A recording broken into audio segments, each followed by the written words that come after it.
Ukoliko imate dilemu da li hrana koju dajete ljubimcu obavezno treba da sadrži meso, odgovor je da. Meso je najznačajniji izvor proteina i minerala u ishrani pasa i mačaka i iz tog razloga treba da bude osnovni sastojak svake hrane. Proteini su značajni jer doprinose rastu i razvoju organizma, održavaju imunološki sistem jakim, regulišu metabolizam i sadrže esencijalne aminokiseline koji su ključni i neophodne za zdravlje ljubimca, a koje se moraju uneti hranom. Ako vaš ljubimac ne unosi dovoljno kvalitetnih proteina, može doći do gubitka mišićne mase, pada kvaliteta dlake, suve kože i njenog perutanja, pojave različitih alergija, pada imuniteta, poremećaja koagulacije i nagomilavanja tečnosti.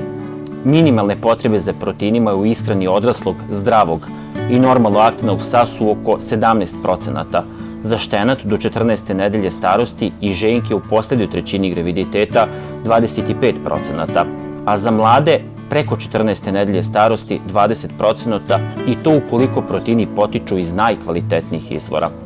Ukoliko je hrana napravljena sa neadekvatnim proteinima, njihov procenat mora biti veći kako bi se zadovoljile neophodne količine proteina. Uopšteno govoreći, procenat proteina ne mora da prelazi 30% ukoliko je u sastavu hrane kvalitetan izvor proteina. Kada su u pitanju mace kod hrane za odrasle mačke, procenat proteina ne bi trebalo da bude manji od 25%, dok minimalni procenat proteina u hrani za mlade treba da bude između 28 i 30%, a za gravidne i mace koje doje preko 30%. Treba imati na umu da se proteini kod mačaka koriste za sintezu glukoze, odnosno energije, i da se višak proteina izlučuje iz organizma.